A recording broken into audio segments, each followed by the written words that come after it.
So here we are, guys. Welcome to another one of my little videos there, one of my little presentations. I'm sat here, coming towards evening time here in Lincoln, England. I've come to the end of a day. I'm sat here reflecting on that. I've just finished yesterday my sixth full season as a professional medium on the circuits, and it always gives me some time to recollect when we get to the end of everything that we've done and we've achieved. And I sit here smiling because it now casts my mind back to when I first started going on the circuits in 2017, and what it took for me to get out there and do what I do was very different to how I feel about how I work now. So to give you a little bit of an insight into what happened with me when I did my first shows, I just want to talk briefly on this means about what it all means to me. So there was a series of synchronicities that enabled me to get to my first show.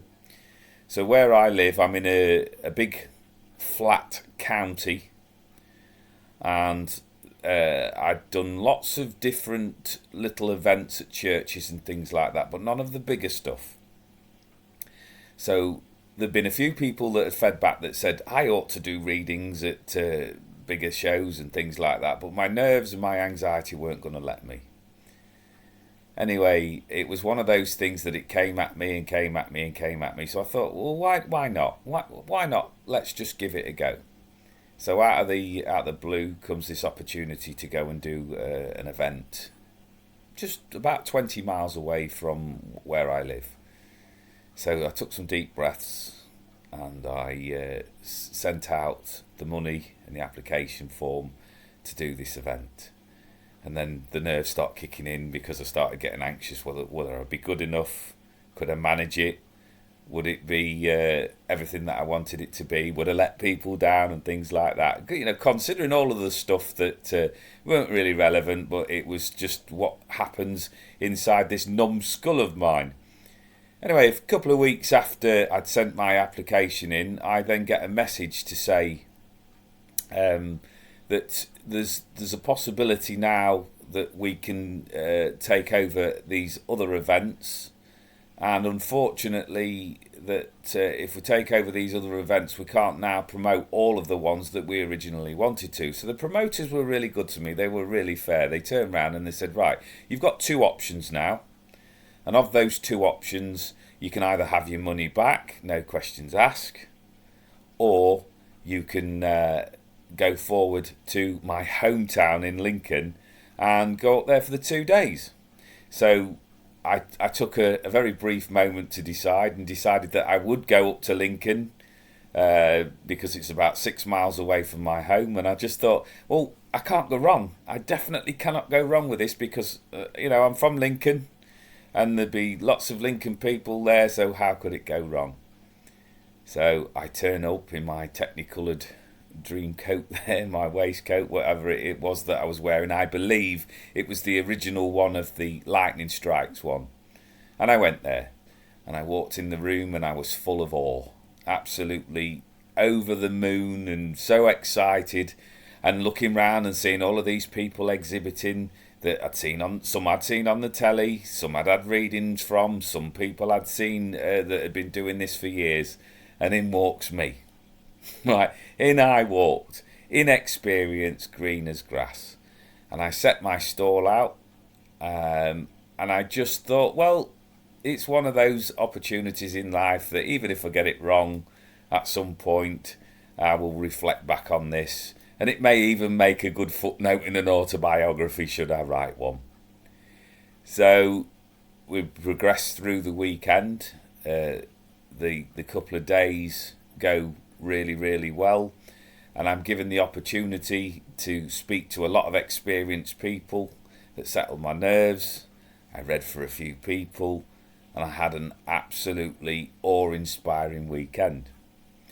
Now, it sets the basis for something I will talk about in other videos, other productions, if you like, about how my talk came into being. That when I stand up and do demonstrations for people of mediumship, part of the storyline that came in. But just for now, we'll just give you what happened after the second day in 2016, and this was sorry, I've got to correct myself. It was actually 2017. So I'm jumping the gun a little bit there. So 2017. So I get home, and for anybody that knows me or can get this impression about me, I am very family orientated.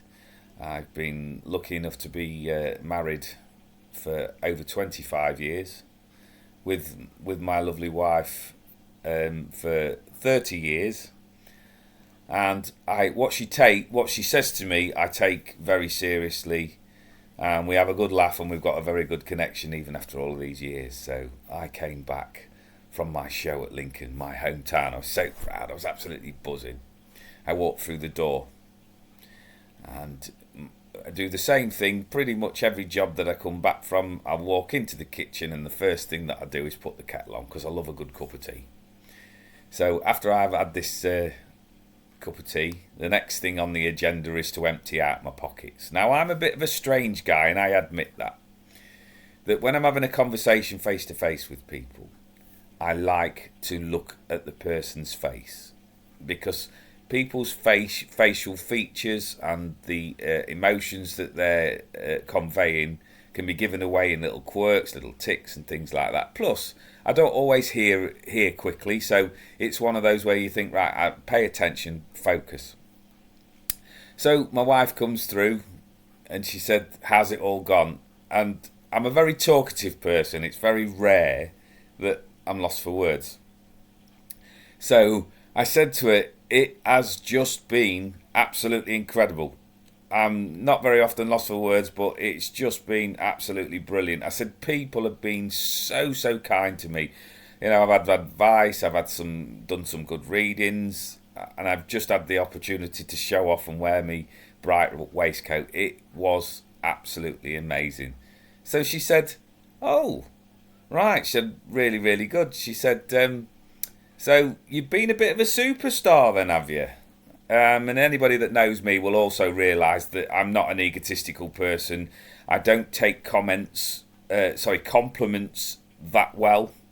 You know, I'm quite ready to take an insult or people having a dig at me, because I always think that if you've got somebody has a dig at you, then you can always improve. If somebody's told you you've done absolutely brilliant, it's really, really difficult to improve on that. So I'm always mindful that when I'm talking about my own confidence, that to say that it does ebb and flow, but nothing in this life stops me from achieving my dreams other than if I decide to do that. So when she said I was a superstar, I said, well, that's not for me to say. I said, it's a bit of an ego statement.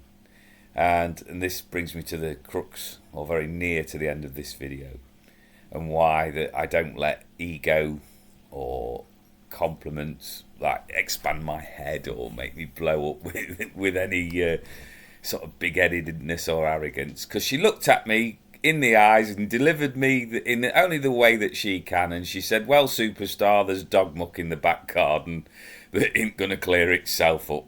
So it's one of those things that you go from being at the top of the tree where people are paying you wonderful comments to on the Monday morning being in the back garden clearing up after your dogs.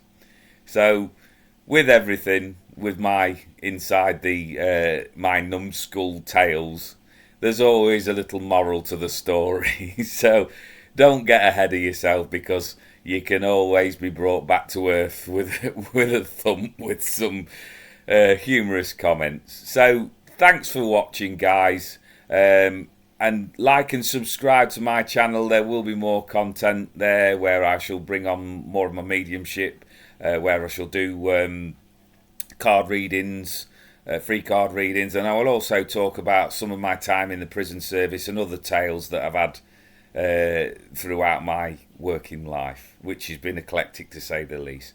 So if you've watched all of this all the way through to the end, thanks guys, I really appreciate your time. Don't forget to like and subscribe, and I will speak to you again soon. Blessings to you all. Thank you very much. Goodbye.